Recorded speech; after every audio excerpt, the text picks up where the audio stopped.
Okay, we have spent the whole chapter working on how to solve and find parts to right triangles. You have the Pythagorean theorem, you have SOHCAHTOA, you have the altitude as the geometric mean, you have the leg as the geometric mean, you had 45, 45, 90, and 30, 60, 90. Those were all for right triangles.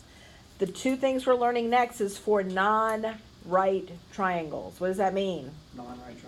What does that mean? Right angles. It doesn't have a 90-degree angle. The three angles are other than 90. Everybody see that? So when you get your test, these triangles are not going to have 90-degree angles on them. So the capital letters are the angles, and the lowercase letters are the sides opposite those angles. So if you look at big B, it's opposite little b. Big A is opposite little a, and big C is opposite little c. Remember, if they're asking you for capital B, they're asking you for an angle. If they're asking you for little b, they're asking you for a side. You need to know that, or it's not arbitrary. A lot of you were just putting things anywhere on SOHCAHTOA, and you were getting them wrong because of that, right? You can't do that for this. So in this problem, it tells me that A is 33 degrees. And it tells me little a is 27, and it tells me little b is 40, and it wants me to find big B, okay? So I'm going to set it up on this fraction thing, and I only have a's and b's, so I don't even need the fraction with the c's in it for this one. So it's going to be sine of the angle, a is 33, over 27, equals sine of big B, don't know what big B is, over 40. When we have this done, we have to cross multiply. Remember, I taught you to always put the number in the front, so it would be 40 sine of 33 equals 27 sine of B, correct? And when we divide by 27, we leave the sine of B alone. These are a little bit harder to see. So now we have sine of B equals that mess. What are we looking for? Are we looking for an angle or a side? An angle. Big B is an angle. So what button do we need to push?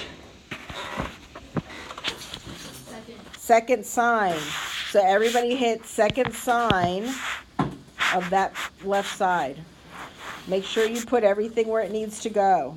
So we have sine, and the three letters are R over little r, equals sine of P over little p equals sine of big Q over little q. Yeah? Now I put in what I have. I have sine of big R, don't have big R, over 15 equals sine of 128 over 21 equals, I don't have anything for Q, right? So we can't deal with Q right now. We got to just find the other ones first. Got it? So if I have little r and little p, I need little q, big R, and big Q. That's what I need.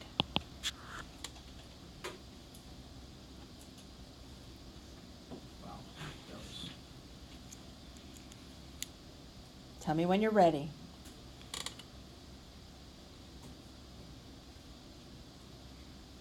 We're going to do this again tomorrow, but don't not have anything done tonight, because I will be angry.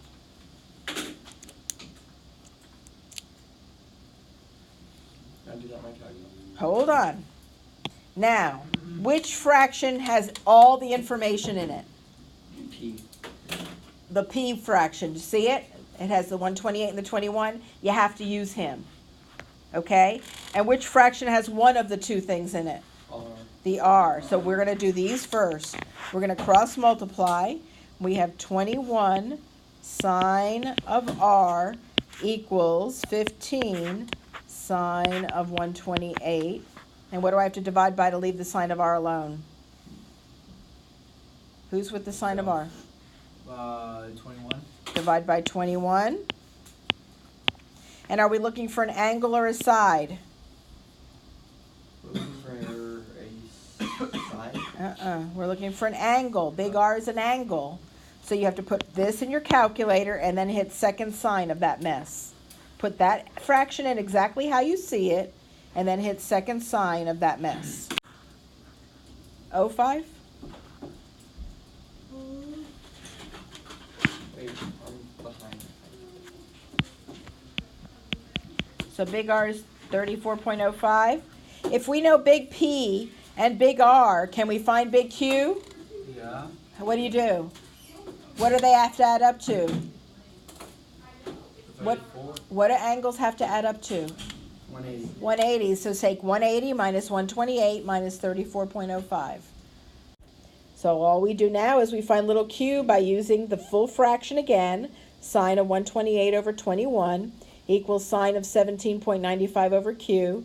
Cross multiply and leave the q alone.